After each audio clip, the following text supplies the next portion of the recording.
Is this a setup? I want to know what's happening. What are they trying to do to us? They're trying to pump our heads and do some type of reverse psychology and get us off our game, get us starting to feel ourselves again like we did at Stanford and get off our game. BWB, bandwagon buffs. That's right. It's your man's Harry Billion. Please do me a favor and smash that subscribe button. What's going on, guys? I hope you're having a good day, and I most certainly hope you're having a great week. Thank you for clicking on this video. I really appreciate you. Hey, did you know that Dennis Rodman's daughter was the highest paid soccer player in the National Soccer League? This story right here, Dennis Rodman's daughter, Trinity Rodman, is the highest paid player in National Women's Soccer League. Did you know that story, guys? Dennis Rodman being one of the most disruptive, dynamic players from the NBA. I think that's a dope story, and you can find stories like Trinity's story over here at TLP Sports Club W. TLP-W, just brief. TLP-W, TLP-W, let's go. Stay higher than you ever been. Stand tall like Everest. I mean higher. The TLP Sports Club Women channel is here. I would love your support on this channel as well. Now, our Colorado Buffs, these guys are in summer workouts. We see the players, we see them working out, but do we know who's in each position group? We don't really know. I'm going to tell you who's in each position group in this video. We are bandwagon buffs around here. That is correct. BWBs. You can show your BWB love by copying your BWB gear because you don't care on our channel, okay? Let's go ahead and waste no more time. Let's go to the data and get each position group and who's in it. Let's go. This one is from buffzone.com. Brian Howell, Colorado Buffs football. A look at Coach Prime's roster. Summer workouts are well underway for the Colorado football team, and preseason camp is just around the corner. Head coach Deion Sanders and the Buffaloes are only 12 weeks away from the August 29th season opener with North Dakota State, and the roster seems to be mostly set. Unofficially, CU has 80 of 85 scholarship spots filled. A year ago, Coach Prime didn't use all 85 spots, so there may not be much more change coming. And I think what he's talking about right there is something that Coach Prime said one time. He's like, he likes to keep a couple of spots open, a few scholarships in his back pocket, just in case he's walking around and somebody pops out of the woods. It's like, boom, hey coach, I can play. And then he checks him out, he can play for show. Something like that. That's my story, and I'm sticking to it. As the Buffs look ahead to the upcoming season, here's a glance at each position group. We got 4 quarterbacks on scholarship. Senior Shedeur Sanders had a great spring, proving he's healthy from the injuries that caused him to miss the last 6 quarters of 2023. One of the best quarterbacks in the country. He'll lead the way for the offense. Redshirt freshman Ryan Stubb emerged from the spring as the top backup, while transfers Walter Taylor and Destin Wade bring solid depth along with the walk-on Colton Allen. The next is our running backs room. We got 5 running backs. This group has had a major overhaul not only since last season, but since the spring. Transfer Isaiah Augustav, Arkansas, and Dallin Hayden, Ohio State, have joined the team this summer, and they'll be battling for a starting role. CU also signed speedy prep star Brandon Hood to compete with fellow freshman Micah Welch and former walk-on Charlie Offerdale. He's got his scholarship. Congratulations, Charlie. Our receivers room, we got 10 receivers. We'll include Travis Hunter in the cornerback's numbers, but he's also clearly one of the best, if not the best, receiver on the team. Jimmy Horn Jr. is back after a great year, and LaJohntay Wester turned heads in the spring. Vanderbilt transfer Will Shepard joined the team this summer and should be one of the top weapons. The group also includes a lot of young talent with Terrell Timmons Jr., Omarion Miller, Jordan Onovo, Cordell Russell, Assad Wasim, Cameron Michael, and Drelon Miller. Walk-on Caleb Mathis is also a favorite target for Shedeur Sanders. Tight ends. We got 4 tight ends in that tight end room now. We're going from a whopping 2 to now 4. This group will be very different than last year and even from this spring. Ohio State transfer Sam Hart joined the team this summer and could lead the way. Louis Pesarello will be in the mix if healthy, while converted defenders Savell Smalls and Morgan Pearson will be factors. Walk walk-ons Brady Kopetz and Charlie Williams could also battle for playing time. How many offensive linemen do we have? Say it with me. 15. It's been an ongoing overhaul throughout the offseason. 5 transfers and top prep recruit Jordan Seaton were brought in over the winter. Tackles Seaton and Khalil Benson, guards Tyler Brown and Justin Mayers, and center Hank Zelinkis came out of spring atop the depth chart, but they'll be tested. CU has added 6 more linemen this summer, including 5 transfers. Wyatt Hummel from Villanova, Ethan Boyd from Michigan State, Chris Morris from East Mississippi Community College, Peyton Kirkland from Texas, and Zach Owens from Clemson. He's going to be joining former Clemson linebacker Levante Bentley. All right, we coming to our defensive linemen. How many we got? Say it with me. 7. Is that enough? Somebody let me know.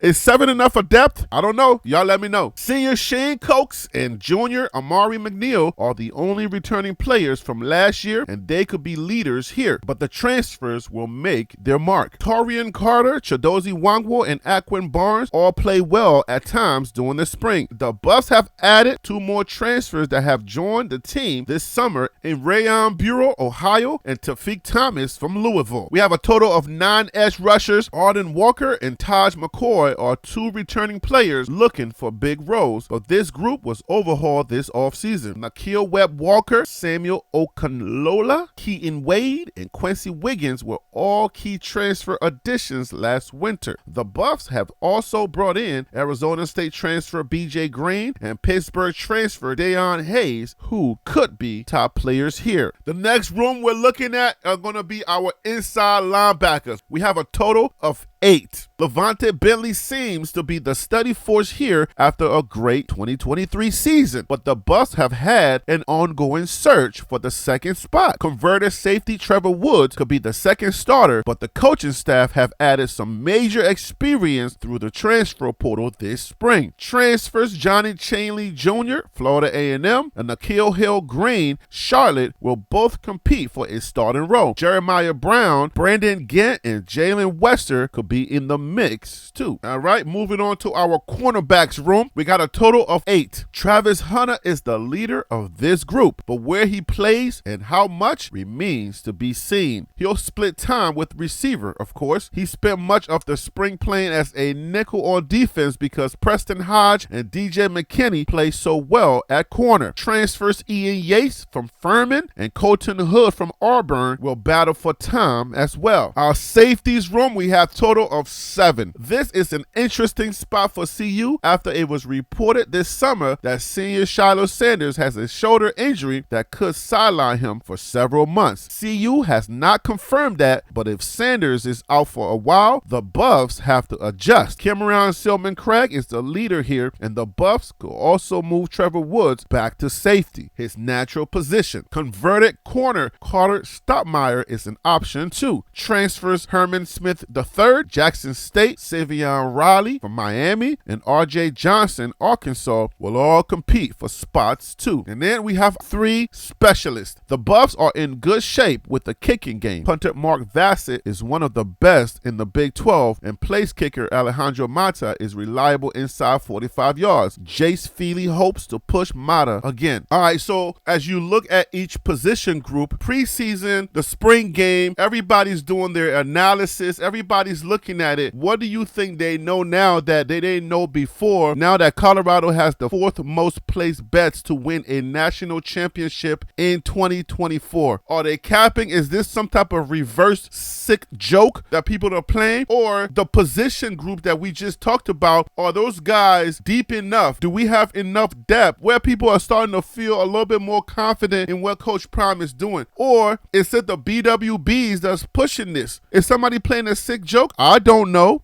Not too long ago, we were just getting snubbed from the Big 12 rankings. Now, if we're getting the 4th most bets, for the national championship, should that move our ranking a little higher in the Big 12? Because you can't win a national championship without winning the Big 12, right? Or at least where your record is good enough to where you can lose the Big 12 championship and still get in. I don't know that our schedule is that strong that we will get in if we're 9-3 or if we're 10-2. I don't know. Maybe if we lose one game and we get into the Big 12 championship and we lose that, maybe they put us in. And then it also depends on how we beat those teams. What exactly is causing people to feel a little better now? Is it the acquisitions? You got people ranking Nebraska in their preseason top 25 ranking and Colorado staying out of that. I even made an argument for that. So how do you have us now winning a championship in 2024 and we're not even ranked in the top 25 in top 25 preseason polls? Somebody make it make sense to me. I'm not saying it ain't impossible. I know that I defend my team pretty well. This comes with under 100 days before the start of the season and odds moving from 20,000 to 12,500 according to BetMGM's John Ewing. Bettors are throwing down huge sums of cash for a chance at a huge payday like they did last year. It's another side to the prime effect, with the masses believing in what Deion Sanders is building in Colorado. I don't know if it's the BWBs feeling some kind of way. Maybe they're listening to my videos and they're like, yo, Harry B's got us. He's been telling us some good information, so we believe. I don't know if it's that or if it's just people changing their minds. I don't think it's just BWBs. I think it's a lot more than that.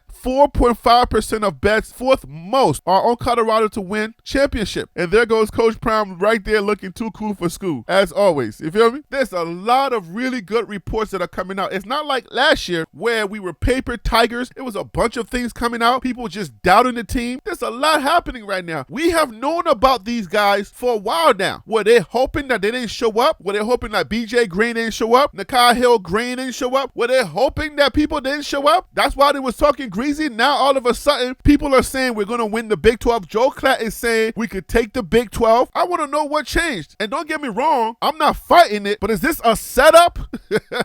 Hey, my guy, feels so real. DC Carson, y'all the legacy football guys. Is this a setup? I want to know what's happening. What are they trying to do to us? They're trying to pump our heads and do some type of reverse psychology and get us off our game, get us starting to feel ourselves again like we did at Stanford and get off our game knowing what we know. When I started making my proclamations saying that this time we're not going to get sidetracked, we're going to keep our foot on their necks, we catch NDSU, we're going to give them 50. Are they watching my channel? Are they listening to me and saying, oh no, Harry B saying something that we should pay attention to?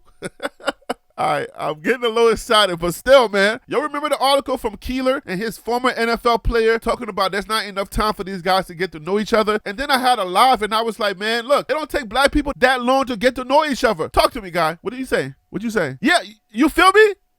That's what I said too. Yeah.